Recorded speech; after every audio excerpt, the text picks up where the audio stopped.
Hi, my name is Martyn Smith. I'm a professor of toxicology and the Kaiser Professor of Cancer Epidemiology in the School of Public Health at UC Berkeley. I'm also the director of the Superfund Research Center at Berkeley.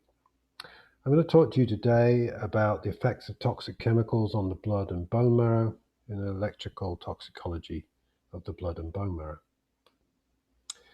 So the blood is about the size or equivalent to your liver in about 7% body weight and has a volume of 5 liters.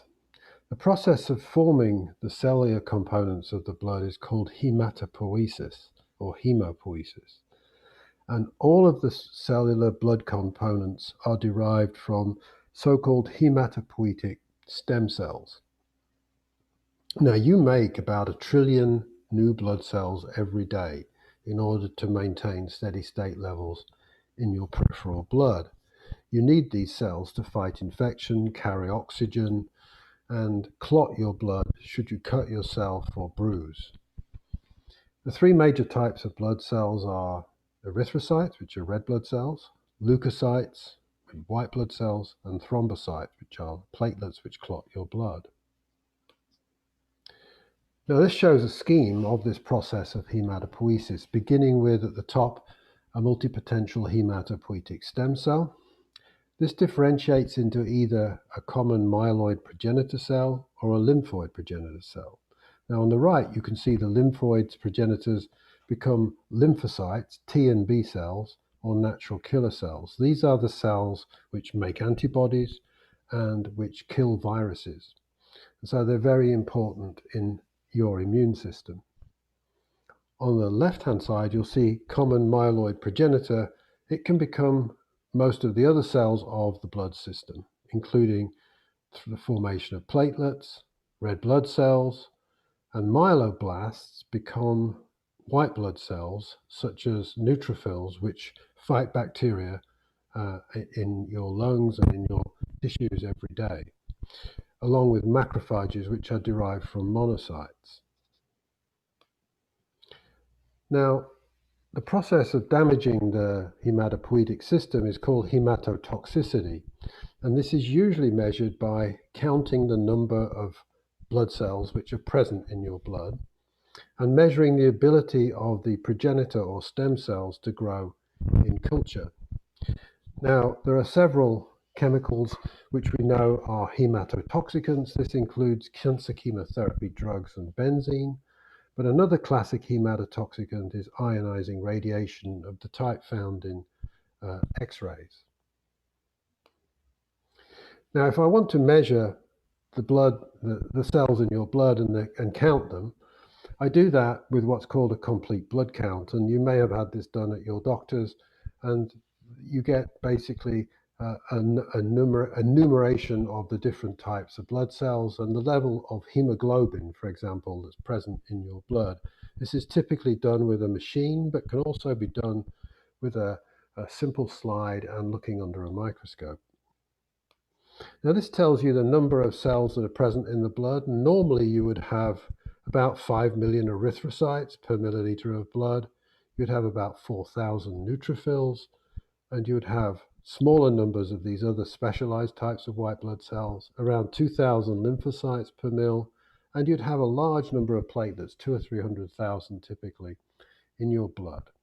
Now, if these numbers are changed in any way, there's too many or too few, then doctors know that there is some sort of underlying complication or medical condition that's causing this. Now, interestingly, you'll see that just these cells live for different time periods in the blood. Your neutrophils last only a few hours to a few days. And these are fighting bacteria all the time and killing and are killed in the process. Whereas red blood cells last about 120 days and are filtered out by the spleen as they get older. Platelets last about 10 days in the blood. Lymphocytes can last all of your lifetime because you are making antibodies, for example, against a particular virus for many, many years. Now, if you want to measure the ability of progenitor cells to grow into particular types of blood cells, then you use an assay that's called a clonogenic assay or colony forming assay.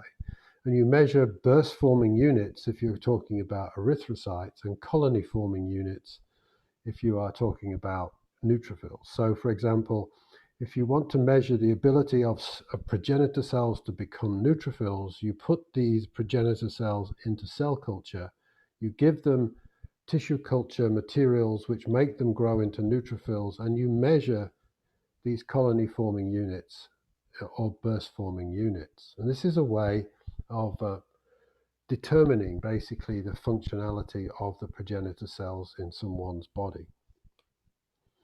Now, you do this by plating out the cells into cell culture. You seed the cells into these dishes. You give them the appropriate growth factors for whatever you want them to differentiate into, erythrocytes or neutrophils, for example.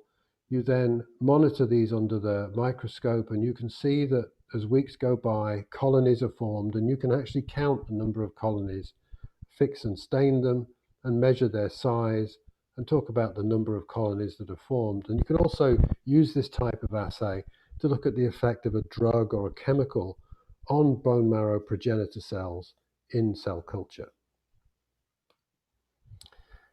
Now, that's how you measure actual toxicity to the blood, but if you want to look at cancers of the blood, the most common type of cancer of the blood is called leukemia, and that literally means pale blood. And as you can see, this on the left is normal blood here in B, and this is leukemic blood under the microscope.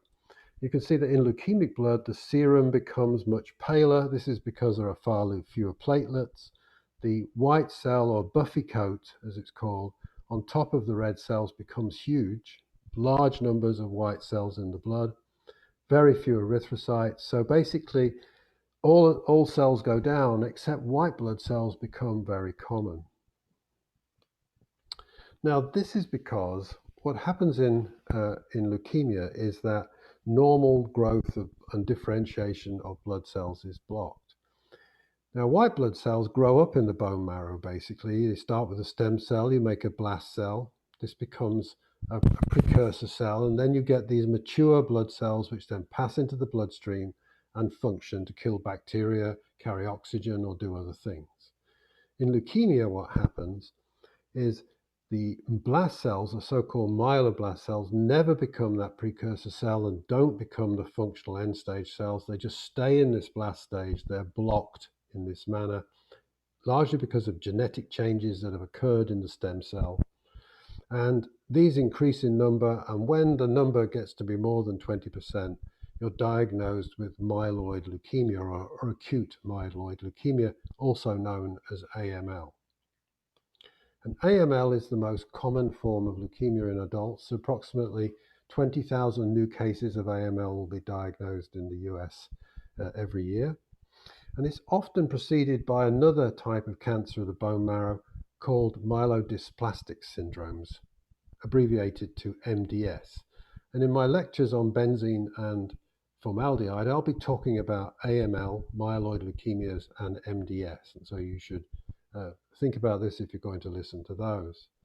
And an MDS is simply like an AML, but has a smaller number of blast cells in the bone marrow. Now, what causes AML? We know, for example, that dropping the atomic bombs on Hiroshima and Nagasaki by the United States led to leukemias, AMLs in the atomic bomb survivors. Exposure to cancer chemotherapy is also a known cause of this type of AML, especially for breast and ovarian cancers, and actually accounts for 10%. That's about 2,000 cases of AML in the United States every year. Therapeutic radiation, such as diagnostic X-rays, can also do it. This you shouldn't worry about just one type of X-ray for your teeth every year, but common use of X-rays, and to technicians, this is a problem. Now, exposure to benzene in the workplace and also potentially in the ambient air is also known to cause leukemia. Exposure to formaldehyde, also a known cause of leukemia, as is tobacco smoking. Now, family history and genetics, not thought to be so important. There are a small percentage of family-related AMLs, but it's generally not as important as your environment.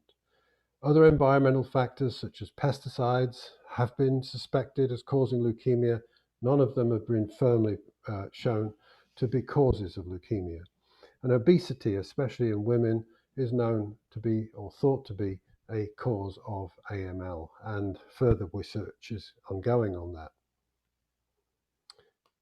So I want to thank you for listening about this lecture on blood and bone marrow and the development of leukemia, and I look forward to seeing you again. Thank you.